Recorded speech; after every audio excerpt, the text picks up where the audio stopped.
thank you so much, everybody, for being here and sticking with us through the entire day. It's been a really interesting discussion.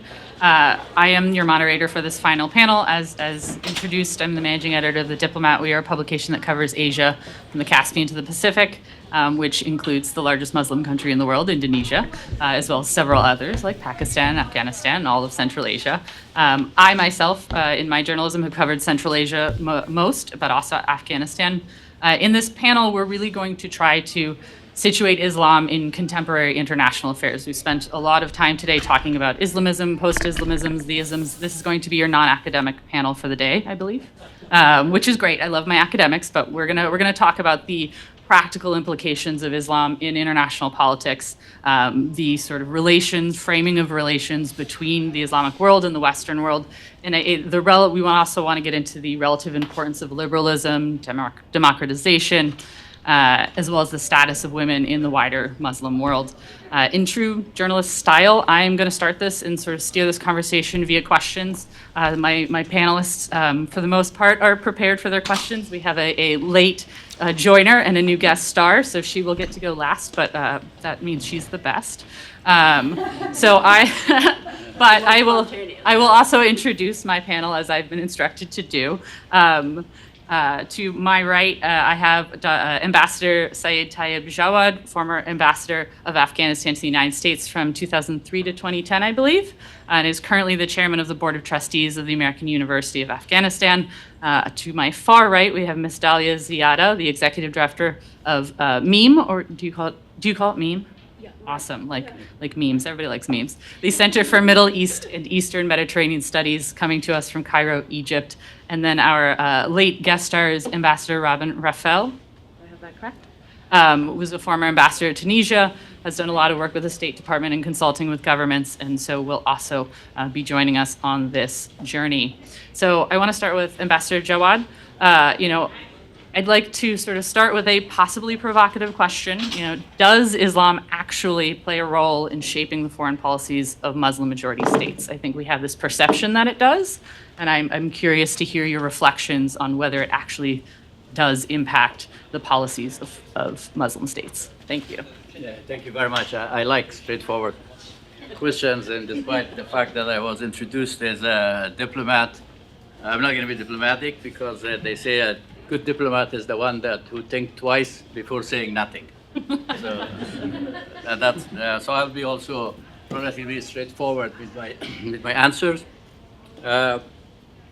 If we leave actually the kind of the protocol discussion aside, there is no role for Islam in the foreign policy of Islamic or Muslim majority countries. And the reason for that is that these countries are actually determining their foreign policies based on real politics, which is driven by their economic interests, regional rivalries, and national security interests. And we can see this in relationship of the Islamic countries with the Western world with Islamic countries, and also, most importantly, the relation or policies of Islamic countries vis-a-vis violent extremist group.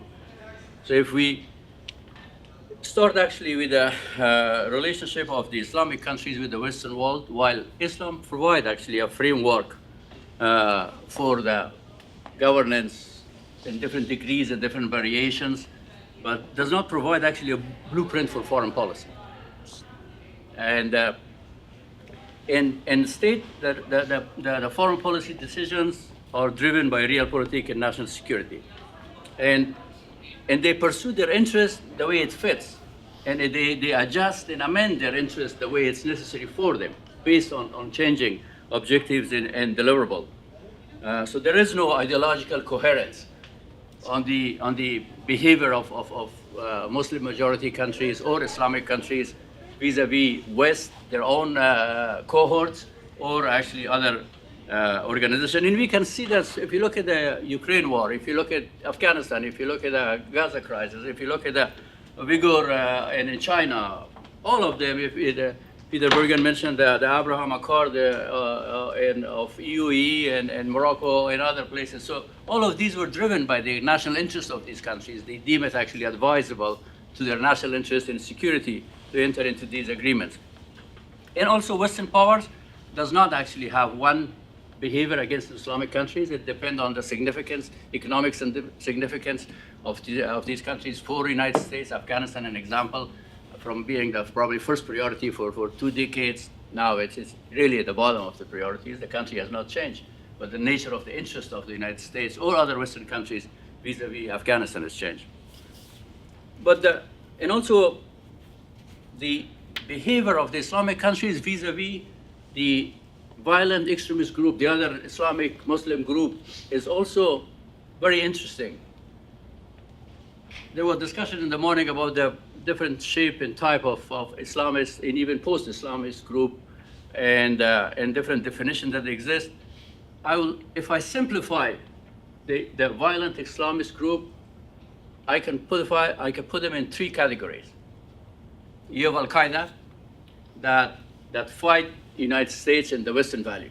So the declared enemy, the jihad, is against United States and other Western countries. One group. Second group is ISIS.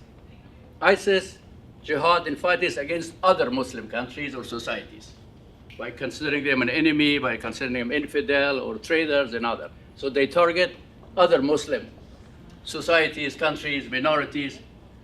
And then a new addition to this interesting club is the Taliban, who kind of target the Afghan people and the Afghan woman as their main enemy. All the policies that they have taken, it's really target the Afghan people, and particularly the Afghan enemies, Afghan institutions that were created in the past 2 decades.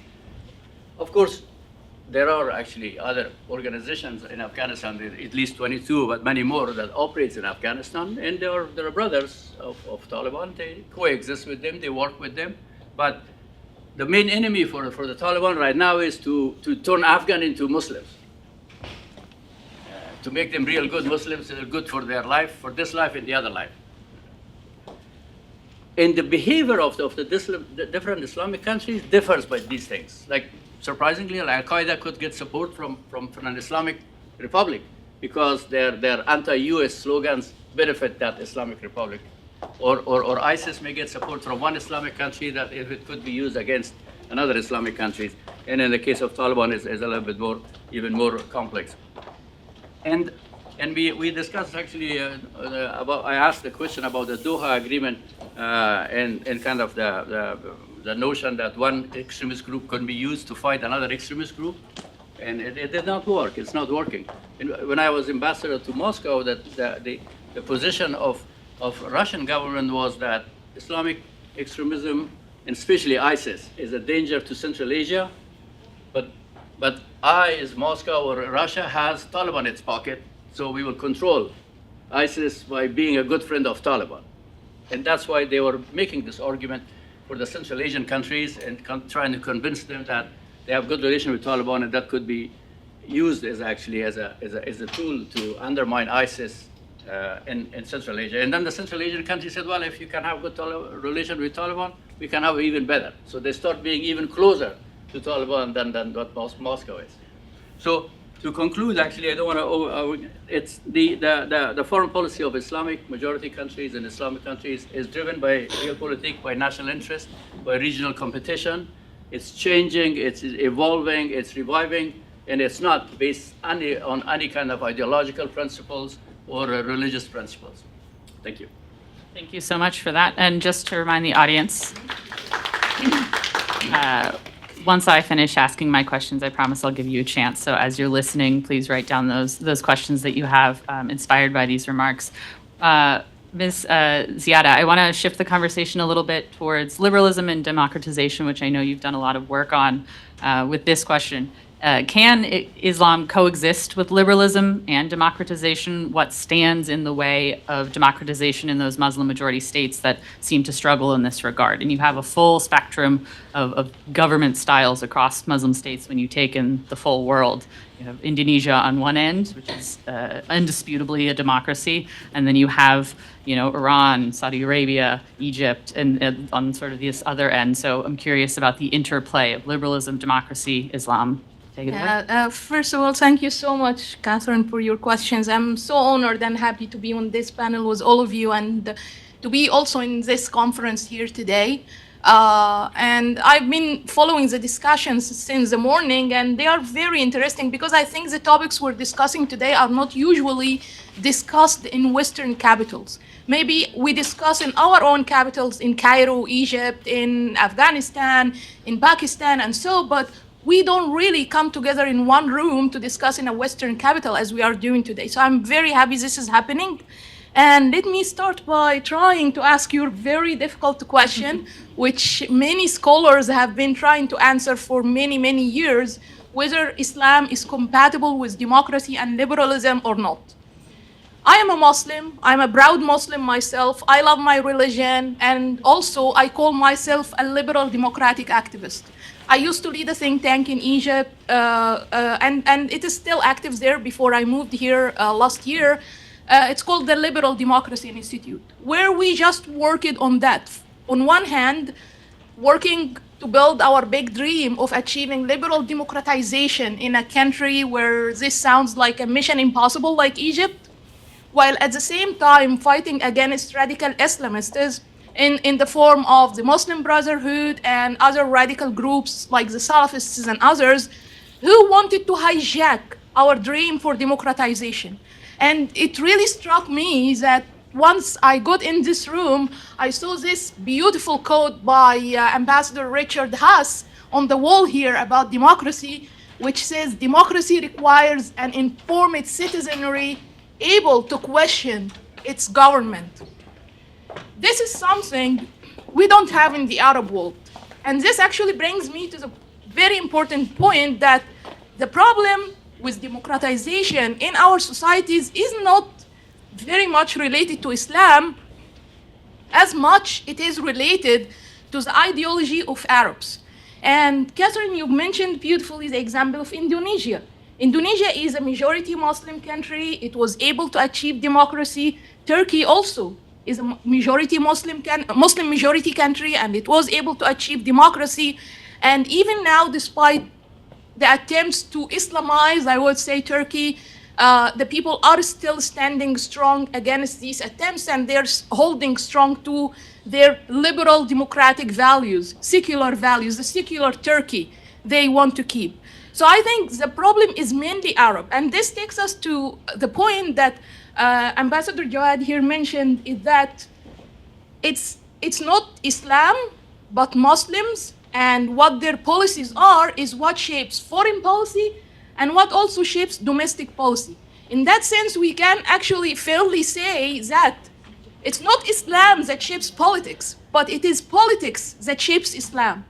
And we have seen this very clearly in the example of Arab countries and how they shifted, for example, on foreign policy issues like anti-Semitism, or dealing with Israel, or dealing with the Jewish people in general in their societies. At one point in time, they were looking at the Jewish people were an integral part of Arab societies. And there were no religious scholars who dared to get on TV or get in press or media and say that the Jewish people are our enemies, the same ways that happened later on when Israel came to the region, and then a political opinion has formed that we all, as Arabs, not as Muslims, as Arabs, should be fighting against it, and thus they had to adapt the Islamic rhetoric or the Islamic narrative in order to serve this purpose. And they dug deep into to get some texts that has no relation to do with our current age, and reintroduce it as a justification for what they're doing. Speaking about women's rights, which is an essential value for any democratic society, look at what's happening in Afghanistan today. At one point, the Afghani women were the people who are leading the society forward, leading education, leading science. They are everywhere in universities. The same thing applies to Iran. Right now, actually, the political leaders of these countries are digging deep into the holy texts, getting texts that has nothing to do with our age to justify suppressing women, to justify preventing women from going to education or work. So what happens here is that it always depends on whether the country, the politics of the country is oriented toward this liberalism and oriented toward is more respect to civil rights and human rights and women's rights, and also more open foreign policies towards its neighbors and the world, and thus it adapts this to Islam. And why they need always to go to Islam and use it as a tool in their attempts to influence the societies, it is mainly has to do with the fact or the nature of the Islamic societies. And by Islamic here, I don't mean Islamist, because I'm sure all day long you've been tired of people making differentiations between Islamic and Islamist, so I will not repeat that, I promise. I will just highlight here that Islamic societies by nature are political. Islam itself by nature started as a political religion. It started by Prophet Muhammad being the leader who has an army actually against around him. Quran and Hadith and so are full of texts speaking about that Muslims should do jihad and spread the message of Islam to other countries and so on. So in that sense, Islam is a political religion, and in Muslim majority countries, it's very difficult to differentiate between politics and Islam. Many people blame actually political Islamists and say that, and by the way, I am not a defender of political Islamists in any way. I've been fighting against them all my life, by the way, and I've paid a very heavy price for that. But the thing is that here, those who committed this mistake are not only political Islamists, but I'm also sad to say it is our political leaders who claim that they are the moderate Muslims. We have two types of political Islamists, actually. It's not only groups like the Muslim Brotherhood or the Salafists or so who come from grassroots backgrounds or activist background and who are who try to challenge the existing regimes in the Arab world and other Muslim world like Pakistan and so, in order to take their place. But actually, the rulers of these countries also practice political Islamism. They have what we call formal Islam or formal Islamic institutions. I remember very well in the years that followed the fall of the Muslim Brotherhood in Egypt in 2013, the Egyptian media and the Egyptian leadership, even the president of the state, President El-Sisi himself, who always likes, to insert Islamic narrative into his own political speeches in order to give a certain impression that pleases the society in a certain way. I'm sure all of you coming from Muslim, or the majority of you here, in the room, coming from Muslim majority countries, and you understand what I mean when politicians play this game. So actually, they started at that time to promote what they called the Egyptian Islam. And this was a very strange term because also it was followed by countries like Saudi Arabia and United Arab Emirates also adopting what they call the Emirati Islam, the Saudi Islam, the Egyptian Islam, and each of them tried to put their own culture, their own politics into this form of Islam. For example, in the United Arab Emirates, it's now mainly about tolerance, Abrahamic Accords, this is the Emirati Islam. The Egyptian Islam is more about Al-Azhar. We are the biggest and oldest institution in the Sunni world. We have to influence the world with our version of Islam, and we are the moderate version. But guess what? It's not actually the moderate version at all. If you look at the fatwas coming from Al-Azhar, and I'm very sorry and ashamed to say that, many of them are against women, many of them are against human rights, many of them are against basic liberal values, despite the big and respectable reputation of Al-Azhar worldwide. And at one point during the Arab Spring revolutions, 2011 and 2012, Al-Azhar was used as the former Islam power to fight against the political Islamists in the form of the Muslim Brotherhood and others, while the military was just watching while they were fighting against each other and eventually took over the country later on. So this is what we're saying. In that sense, I think we have maybe to change the question to be whether Muslims, based on where they exist geographically, are willing to adapt with liberalism and democratization. one last thought I want to say, actually, it doesn't have specifically to do with this panel, but with the beautiful discussion I saw today, is the idea of Islamism and post-Islamism. And I think post-Islamism, one of the main features of it today, that post-Islamists are somehow focusing on the individual versus the collective. Unlike Islamists who were always obsessed by the collective, al-Jama'ah, the group, our organization, actually post-Islamists, especially the younger ones, are more focused on their individual freedoms. They want to be part of the collective Muslim thought or Muslim identity, but they don't want it to limit their freedom, individual needs. That's why actually you will find many of them, they are practicing Muslims, they wear hijab like myself, they pray 5 times and so, but at the same time, they are more open, for example, to do dating, to have social gatherings, to go to cinemas. This is not the collective concept that we saw in Islamists before. And I think it may be one step towards achieving this liberal value within Islamism, within the ideology of Islamists, either the formal one or the grassroots one, that hopefully eventually will help our societies to become more democratic. And I look forward to your question. Thank you so much. Thank you so much for that. And so we're going to go to our final panelist before we open up the floor to questions for everybody. Ambassador Raphel, you've been here all day, so I know that you have some reflections on what we've heard throughout the day, and I'd really like to hear your reflections on today's conversations. Okay, thank you so much. I should say, by way of my own background, I first went to Afghanistan in 1971. So I've sort of been in and out over a few decades. And I was there a lot in the 90s when I was Assistant Secretary of State for South Asia. And then in the mid-2000s when I was in Pakistan managing the assistance program, and it was closely related to what was going on in Afghanistan. So I've been in and out of this region a lot, and that's the perspective I bring. I would also like to comment, Dalia is absolutely right. This kind of discussion doesn't go on enough in Western capitals, in my view. I know one of the speakers had suggested that the people in the State Department aren't very well informed.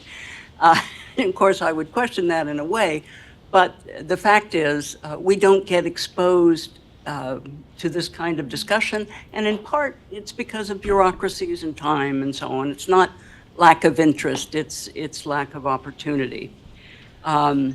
So thank you to the organizers for all of this. As you know, I'm here at the last moment, so I'm just going to make a few observations. I've learned a lot from this discussion, and I wouldn't want to do the Islamicist, post-Islamicist definitions either, but I think the idea that one of the speakers said, that the entire region, in a way, is struggling with a post-Islamicist effort to define governance and democracy, with some exceptions. And I think that the idea of where you start is really important. And with Afghanistan, significantly, it was the dog that caught the car and didn't know what to do, and that is to a degree what's been happening there. Now, let me make some comments on some of the things that have been said from my perspective and an American perspective. First of all, General McMaster was talking about the delusion, and he was right. There was a lot of delusion in American policy over the 20 years. And I would parenthetically say it's important to remember the trauma of post 9/11, which put us in a mindset where we were in this war on terrorism, and it really was not politically acceptable to kind of vary from that goal. And that kind of made it difficult to get out of a delusional mindset that came into our thinking. But to my mind, in Afghanistan and to a degree in Iraq, the delusion was that we, as a military force, a Western military force, could change Afghanistan, could bring Afghanistan to democracy and so on. That was the delusion.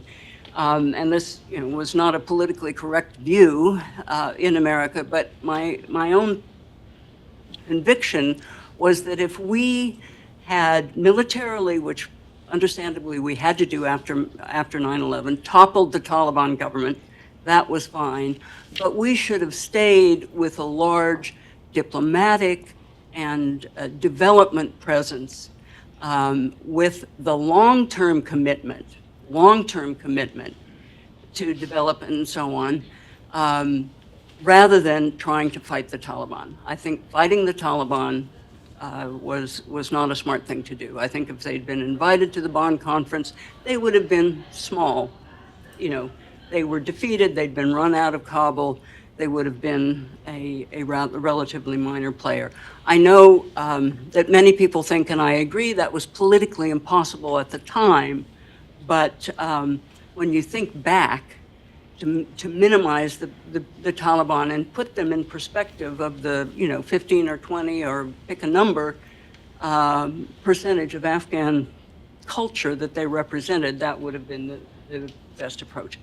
I totally agree that patience is something that the U.S. is not famous for and really needs to work on.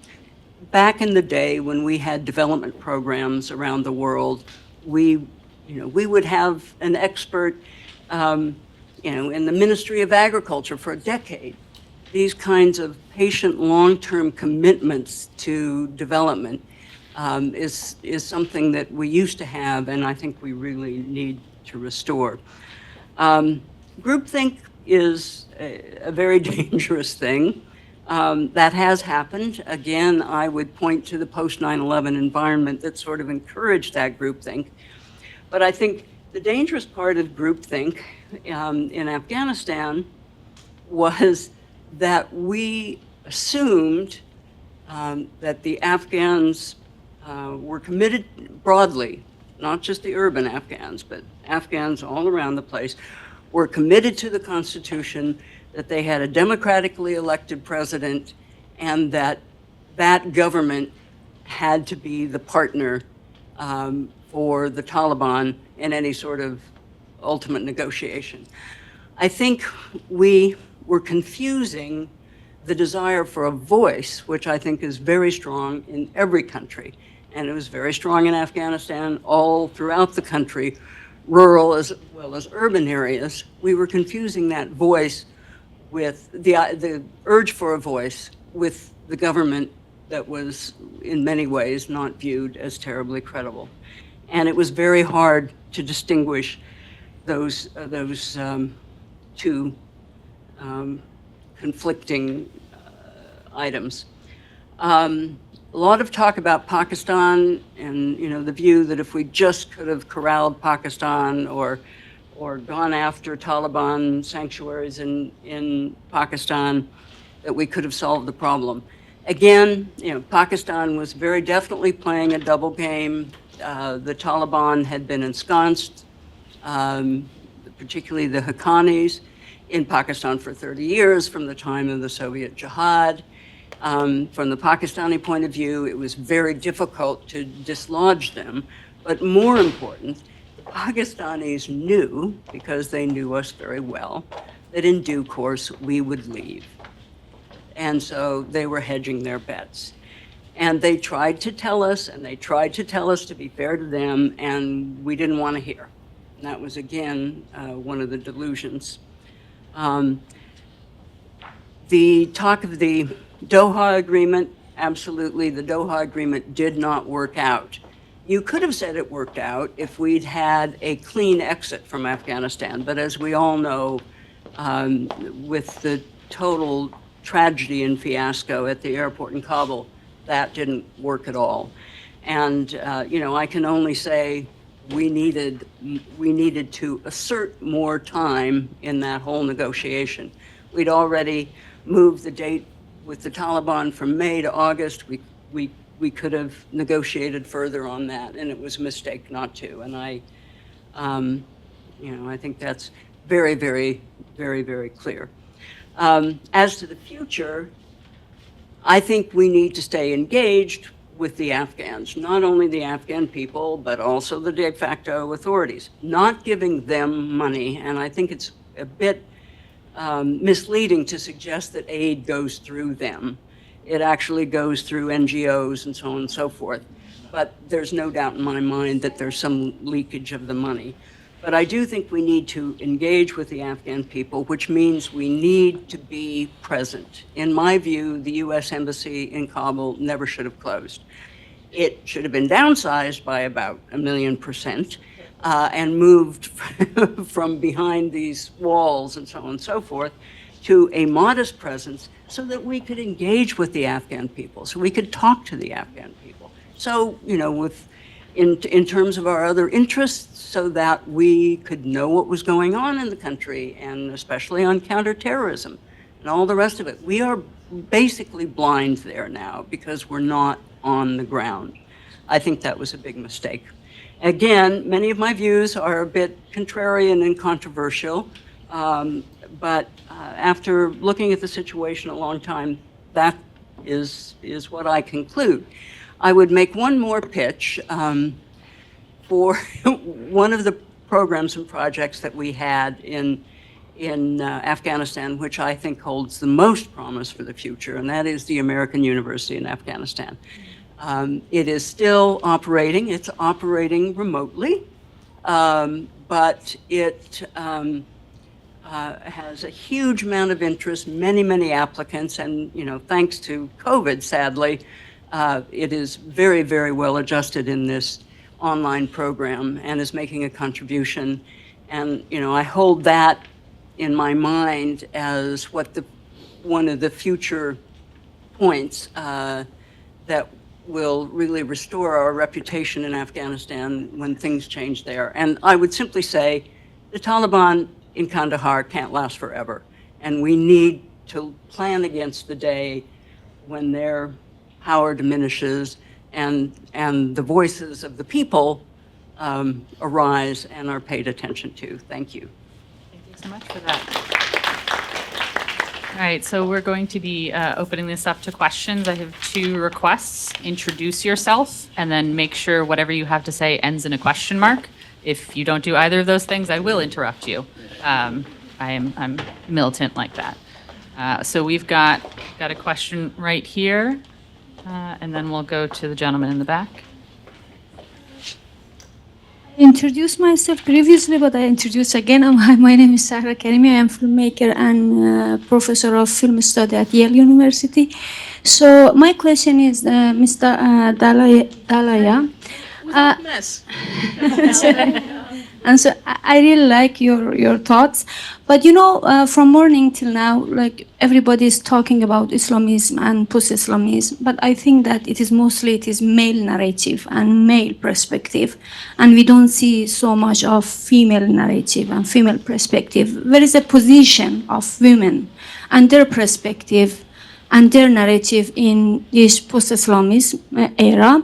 And also, do you think, the second question is that, do you think that in our countries, in our societies, like Arabic, Afghanistan or Pakistan or India, do you think it is not a lack of women thinkers, owners of discourses, owners of many dialogues, that we are somehow facing many challenges when it comes to women issues and women positions in the society?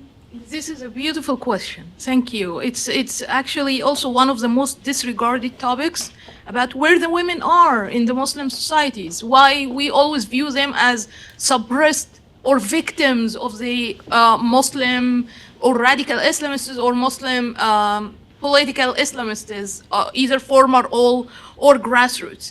But actually, the truth is women are so active in both the political Islamist groups, either in the not very much in the formal groups. I mean, in institutions affiliated to governments, because they know that the societies will not accept to see a woman as a leading religious figure. However, they use them in certain ways, for example, to address certain messages to women, to other women, about how, for example, they should be obedient to their husbands, how they should behave in a certain way. And actually, I give you an example from Egypt that's very interesting, that the religious institution in Egypt at one point, because of the economic crisis, was instructed like to educate women through women scholars affiliated to these institutions about how they should be saving money, how they should be, not spending money on certain things, and so, which eventually served the political purpose of the state itself. Also, you will be surprised to know, even in political Islamist groups, grassroots political Islamist groups like the Muslim Brotherhood, for example, women were very active. And at certain points in their history, they even decided to be rebellious. In the years, I think 2009 and 2010, a movement emerged inside the Muslim Brotherhood in Egypt.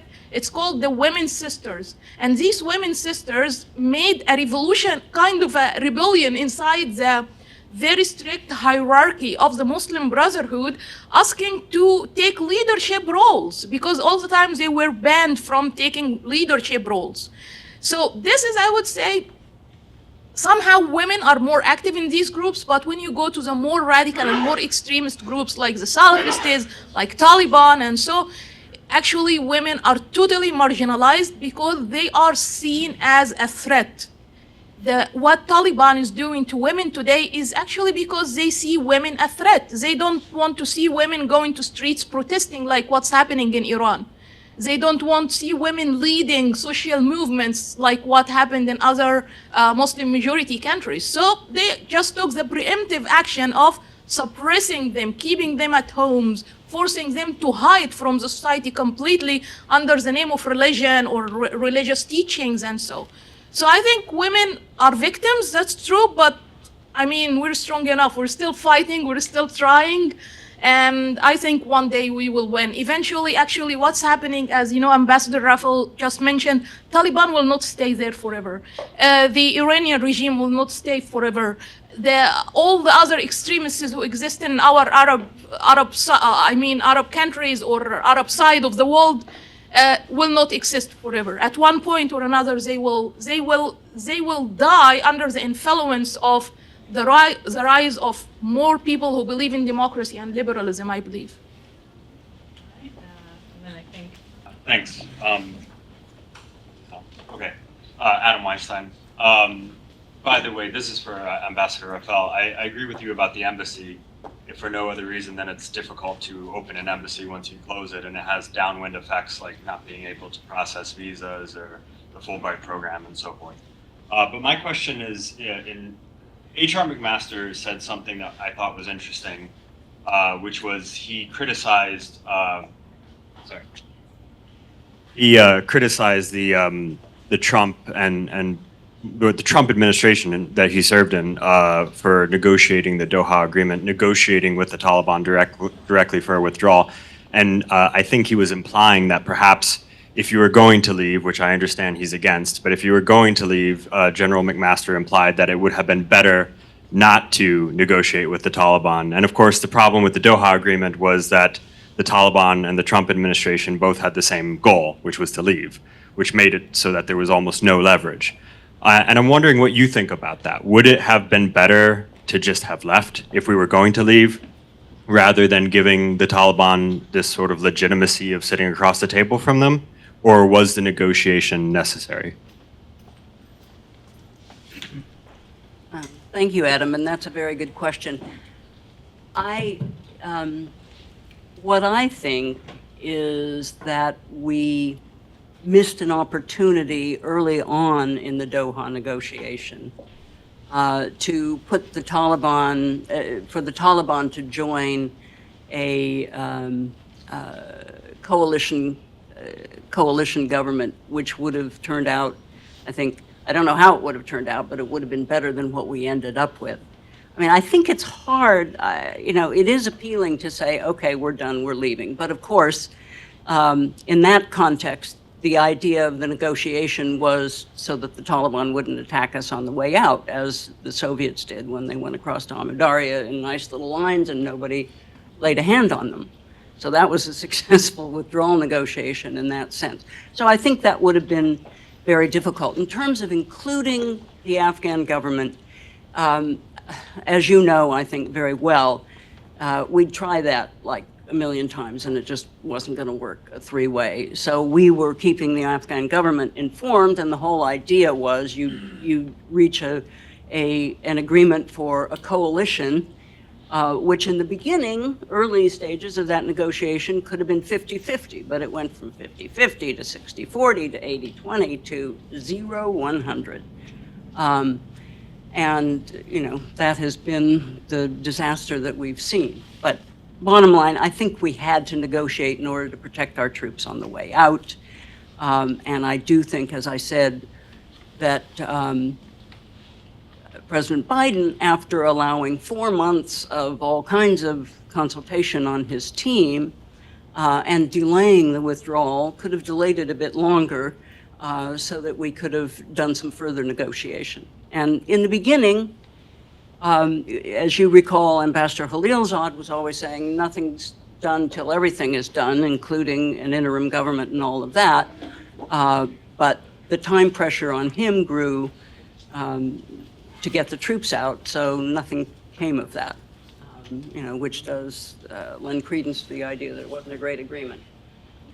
Thank you. If I may add, actually, on this subject matter, we should actually, an agreement when it's negotiated, you evaluate it based on what did it deliver. You're absolutely right. That if the deliverable that we are leaving, so why to negotiate with Taliban? Why to give them legitimacy? Why to spend money to whitewash them here in Washington, that they are 2.0, they are different, they are learning English, their daughters are going to school. So there was a lot of efforts being done here also to whitewash Taliban. So you should have decided that we are leaving, now it's an Afghan problem. Afghan government, go talk with Taliban, or Taliban go take over militarily. But no, the message was, I was an ambassador to Moscow back then. The message from Ambassador Khalilzad, General Miller, was the same message as the chief of intelligence of Iran and the intelligence of Russia, which was don't fight. The war is over, Afghans should not get killed, let the Taliban come in. I was very surprised to see the same message from very different sources. That is, don't fight, and the fight is over. So therefore, actually, if we evaluate that what the Doha Agreement delivered, it didn't deliver that. The cooperation on the intelligence front, and annex, some people say it's still successful, but the reality that at least 22 terrorist organizations in Afghanistan contradict that assumption. And on including the Afghan government, that Afghan government was informed actually of the progress of the Doha process, and that was it. To the extent of that, the idea for those who are negotiating, and they put it on the record, was that once we got a deal with Taliban, I'll go to Kabul and bang the head of Ghani and Karzai, and I'll come up with something. That was literally actually the line, the sentence that they were using. So that once the deal is done with Taliban, then we just go Kabul and bang the head of these two, like a major player, Ghani and Karzai. So the rest of Afghanistan and other were not part of the negotiation at all, and they should have been clear about that. It's like we don't care about the parts we are leaving, and they could have asked actually for the same kind of assistance for leaving safely from Afghans, and they should have concentrated everything in Bagram and leave from there. There was no way that Taliban would harass him. But I think it would be very difficult to find ways to justify that Doha Agreement delivered anything to the Afghans or to the Americans. Well, of course, the Afghans were not, or the constituency, but even to the United States, as we can see it. But just as another minor comment, I'm sorry. Thank you. Yeah, I would agree. The main thing it was supposed to deliver to the U.S. was a safe exit, and that didn't happen. And so in that sense, it really was a failure. So here, and then we'll come to you next. Okay. I introduced myself earlier. I'll do it again. I'm an engineer by profession, activist on the side, I guess. My question is to Ms. Raphel. The statements that you said at the end, which is we should continue dialogue or engaging with the Afghan people and with the de facto Taliban authorities. Now, after 3 years of failure, right, by these de facto authorities, their human rights violations, I don't need to explain who the Taliban are. But why, after 3 years of that, and after what we already failed in Doha, which was negotiating with them but not the Afghan people, right? Why are we suggesting to continue doing that? And why do we negotiate or engage with them who violate human rights and everything? But when we have this popular resistance who stands for everything that our values align with, they're not even mentioned. Like, it's been 3 years of sidelining them, and they're constantly this elephant in the room that we don't want to address. I just don't understand what is the logic behind this policy. Okay, it's a very simple point. If you're not in Afghanistan, you can't really engage. No, they're in Afghanistan. They're giving their lives in the mountains I'm talking about on a daily basis. a U.S. presence. My point was that the U.S. should have a presence inside Afghanistan, in Kabul. I said, my own view was that we should have shrunk our embassy, but left it there, because you really can't engage, you really can't know what's going on unless you're in the country. That was my point. And I also think, to a large degree, we do engage with diaspora people and so on, diaspora groups, for sure. There's been zero engagement, zero. No, The fact. Zero by the United States. They said it's on record. With We do not want to negotiate with the idea of resistance I in think America. what you're referring to is the National Resistance Front. Absolutely. So, National- as no, opposed we to, engage with them. she means We don't- diaspora groups. Yeah, they are part of the diaspora, they're representative here, speaks to people in the State Department, so on and so forth. What I will say is that the policy of the U.S. government is no more fighting. That is that's the policy. So at this point, there's no desire to support a armed resistance to the Taliban. That's Except when you say that Taliban are going to eventually fall, who comes in that vacuum? There's going to be more fighting then. what I would suggest that there would be an evolution. It's not like one day they're going to fall off the end. What one would hope is that the more conservatives lose power relative to the less conservative. All the guys in Kabul who are acting ministers who send their daughters to school in Pakistan and Iran and so on and so forth. And that there would be an eventual evolution towards a more inclusive society and governance. That would be the hope. But militarily overturning the the Taliban is not something the U.S. government is wanting to support at this point. The NRF is not an inclusive organization. It has not been. And it has praised Hamas and given the sympathy to the killing of Hamas leaders and others. That's not true. They're very noted inclusive. it's in the list. But, and they had to be coached to stand to support, to prevent gender apartheid. They had to be coached to do it. They didn't do it on their own. So the NRF is a functional piece out there. But Sir, you can continue this conversation later, please. But I appreciate. All right. My name is Koshan. I am a business analyst by profession, but I guess I'm an activist here. I have two distinctive questions, but I'm very mindful of the time and the patience of this gathering. First of all, thank you, Ambassador Raphel, for mentioning the role of Pakistan in this discourse. That was the least that is spoken. I know Pakistan had the biggest role, at least not the only factor in Afghanistan's and our crude democracy, but one of the biggest factors. And that, I asked the question from Ambassador Jawad that what would be our strategy in dealing with Pakistan to be optimistic as Ambassador said, they will fall, and then we will have the same. We will deal in Pakistan. So, what would be our strategy, and what would be our message to Washington in dealing with Pakistan and the future Afghanistan? And my next question is to Dalia. You're being a Muslim woman and an Arab woman, you have clear grasp of Quranic verses than as a second or a different language.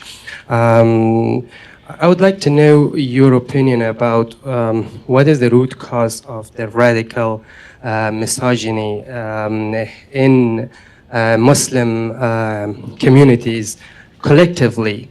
I know the countries, the women in my country have their own stories, usually sad stories, but I'd like to know what is your opinion in that one, because I think that if they have a collective consensus in that, in the issue of women, all of them in all the countries, I wish they had this one in a liberal democracy. We didn't have an issue. So that would be interesting to know what you're thinking. Thank you. Yes, okay. Okay. So thank you so much. It's a very interesting question. Actually, it's. I think the issue here is that, first of all, unlike all the other Abrahamic religions, I would say we don't have the privilege of questioning our religion much. We were raised in a way, you know, I remember very well in our schools, our imams all the time told us, like, don't question. You just take what we're telling you. Because if you question, you're not a good Muslim. And I think this is the root cause for all the problems related to Islam as we understand it today. And only the people who can break out of this box of just take what you're being given and not ask, not question, are the ones who maybe find a new way to love Islam once again. I went through this journey myself. Like, yes, I was raised as a Muslim girl. At one point in my life, I started to question Islam, especially as a woman who very much values her freedom and values this value of democracy, individual rights, liberalism, and all these amazing values. I had to question this myself, and I didn't want to listen to all those who are telling me not to question, not to ask. And I reached eventually to the point that I found my own, I would say, my own selection of holy texts that can make me fall in love with Islam again. This does not mean, unfortunately, that all the holy texts we have are supportive to rights or women or anything. And this does not make Islam less valuable as a religion, as a belief, as a way to worship God or relate to Him, but this makes us less critical thinkers as Muslims who would accept this without negotiating it, without debating it, as what happens in other religions, especially Judaism, for example. In Judaism, people don't reach to the point of belief until years of debating. Their midrash or madrasa or so is mainly about debating each other, debating the religion, and so. In our madrasas, it's not about that. It's not about indoctrination, being given exact things that you should believe in and grow like that. So part of this problem, if you look at it, is definitely has to do with women, because women are the weak link in our societies. It's easier to crack on women generally in societies, even without religion, in our type of societies that are more tribal, that is historically people inside the same community, inside the same society has been fighting with each other for so long. So usually the role of women is sidelines, limited to being inside the house, you know, bringing up children. And so when women at a later point in history decided to go out and be more effective in societies, at this time, unfortunately, these Islamists, the formal Islamists and the grassroots Islamists, decided to fight against women by going back to the old traditions that has nothing to do with our day-to-day, with our reality today, and brought them back to the forefront, saying that this is how the Muslim woman should be. But no, no one should tell the Muslim woman how she should be like, actually. She is the one who should decide for herself. And I think we will see more of that in the next generations. Maybe my generation has already suffered, the previous ones have suffered, but in the coming generations, it will be very hard to control them or indoctrinate them in such a way. Thank you. Thank you very much. Very good question. I think we all should be very clear that the Afghan people are not the enemy of the people of Pakistan. The Afghan people have actually a common interest with the people of Pakistan to fight against the regimes that impose ignorance, extremism on Pakistan in Afghanistan. So our message will be very simple. Look, you as a Pakistani, I as Afghan, I am threatened by global warming, by ignorance, by polio. Let's work together. The solution for our problem, for our poverty, our ignorance, is not to use actually an extremist group as a tool of policy. This will be short-sighted, again, and as we can see it right now, after 3 years, the relation between Taliban and Pakistan is becoming a lot more complicated than it was. I think the message is that we do want actually good relation with the people of Pakistan. We have no other option. Again, as Afghan people, we were hosted there as refugee and other. We are just against the policies that actually, that will undermine and destroy the civic society, the civil values, and does not address the real challenges of ignorance, poverty, you name it, environmentals and others. So I think if there is a change of attitude in these countries, and there is a we in Afghanistan that really matters in the discussion with the Pakistani, the discussion will be simple, because our interests coincide. It's two people, it's two nations. Thank you. Give our panel one more round of applause.